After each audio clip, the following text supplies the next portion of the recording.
যুব তৃণমূলের জেলা সহ সভাপতি মজনু ইসলাম মিয়ার সামাজিক মাধ্যমে পোস্টকে ঘিরে দলের অন্দরে জল্পনা শুরু হয়েছে। লোকসভা ভোটের আগে তৃণমূল যখন ঐক্যের বার্তা ফুটিয়ে তোলার চেষ্টা করছে, ঠিক সেই সময় দলের যুব সংগঠনের জেলা সহ সভাপতি এই পোস্টকে ঘিরে গুঞ্জন শুরু হয়েছে। দলের বিরুদ্ধে মজনুর বেসুরো পোস্টের পর ইতিমধ্যে চর্চা শুরু হয়েছে তাকে নিয়ে। মজনু সামাজিক মাধ্যমে লিখেছেন যে রাজা রাজ্য চালাতে পারে না, সেখানে সেনাপতি তো দূরের কথা, প্রজারাই বসবাস করবে কি করে? সামনে লোকসভা নির্বাচন, এমন যেন না হয় রাজা ও সিংহাসন রয়েছে অথচ রাজ্যপাট নেই। তাই সময় এসেছে ভাবার। মজনুর এই পোস্টকে নিয়ে রাজ্যের শাসক দলের যুব সংগঠনের জেলা সভাপতি কমলেশ অধিকারী বলেন, গত পঞ্চায়েতে নির্বাচনের সময় থেকেই মজনুর দলের সাথে সেভাবে কোনো সম্পর্ক নেই, দলের সাথে দূরত্ব বজায় রেখে চলছে। তবে স্থানীয় কিছু সমস্যা থাকতে পারে, সেসব নিয়ে ওর সাথে কথা বলবো। জানা গিয়েছে এলাকার বিধায়ক এবং তৃণমূলের ব্লক নেতৃত্বের সাথে মতবিরোধ রয়েছে মজনুর। যুব তৃণমূলের দিনহাটা একে ব্লক সভাপতি দৌড়েও ছিল, কিন্তু মজনুর পরিবর্তে যুব তৃণমূলের ব্লক সভাপতি করা হয় অরূপ সরকারকে। তারপর থেকেই কিছুটা হলেও অভ্যন্তরীণ ক্ষোভ শুরু হয়। মজনু তার অভিযোগ যুব সংগঠনের জেলা সভাপতি থেকে শুরু করে রাজ্য নেতৃত্বকেও জানিয়েছেন। মজনু বলেন, গত পঞ্চায়েতে নির্বাচনে বিজেপির বিরুদ্ধে লড়াই করে পেটলা গ্রাম পঞ্চায়েত সহ ব্লকের অন্যান্য গ্রাম পঞ্চায়েত এলাকায় যুব তৃণমূলের কর্মীরা লড়াই করে প্রায় সব গ্রাম পঞ্চায়েত দখল করেছে। অথচ দলের কোনো কর্মসূচি হলে আমি যুব সংগঠনের জেলা সহ সভাপতি হওয়া সত্ত্বেও সেসব জানতে পারি না। কোনো রকম কর্মসূচির জানতে না পারায় স্বাভাবিকভাবেই মনে হচ্ছে আমাদের দলের আর কোনো প্রয়োজন নেই। দলের কয়েকজন নেতা নিজেদের ছবি পোস্ট করে ঐক্যের বার্তা দিলেও আসলে যুব সংগঠনকে কোনো রকম গুরুত্ব দেওয়া হচ্ছে না। বিধায়ক জগদীশ চন্দ্র বর্মা বসুনিয়া বলেন, সিতাই বিধানসভা কেন্দ্রের বিভিন্ন এলাকায় দলের একাধিক কর্মসূচিতে দলের যারা প্রকৃত নেতা কর্মী তারাই নিজেরাই সেখানে অংশ নেয়। মজনু ইসলাম মিয়া বলে, কেউ যুব তৃণমূল করে বলে আমার জানা নেই।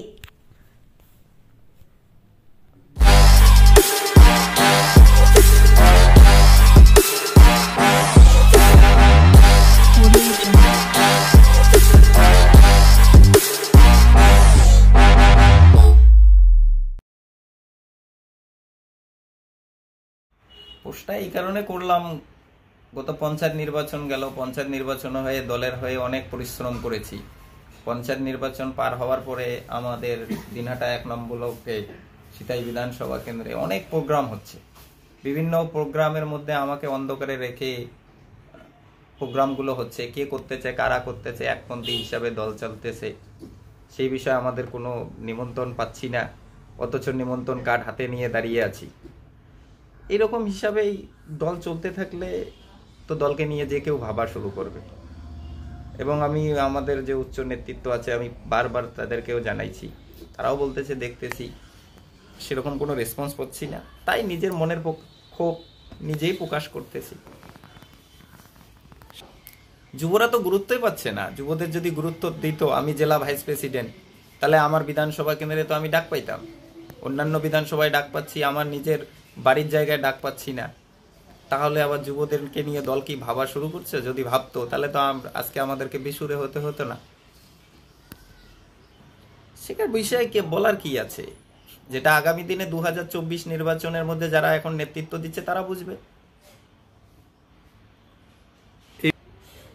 দেখেন, ফ্রেমের মধ্যে থাকা আর ফ্রেমের বাইরে মন্তব্য করার মধ্যে অনেক ফরক থাকে।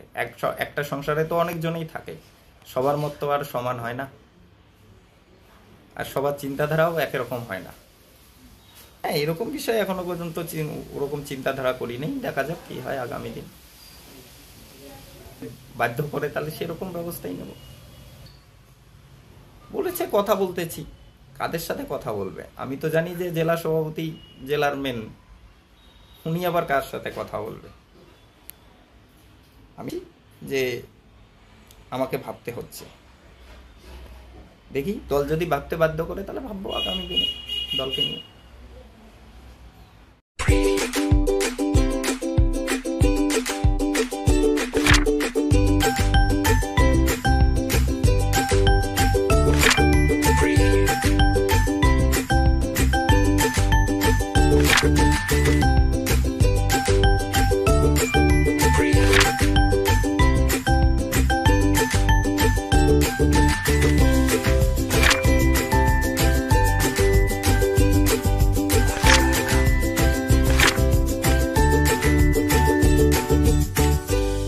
অনেকে gastric, kidney stone, migraine, sugar, paralysis, spondylosis, Baat ব্যথা, বিভিন্ন জটিল পুরাতন রোগে ভুগছেন।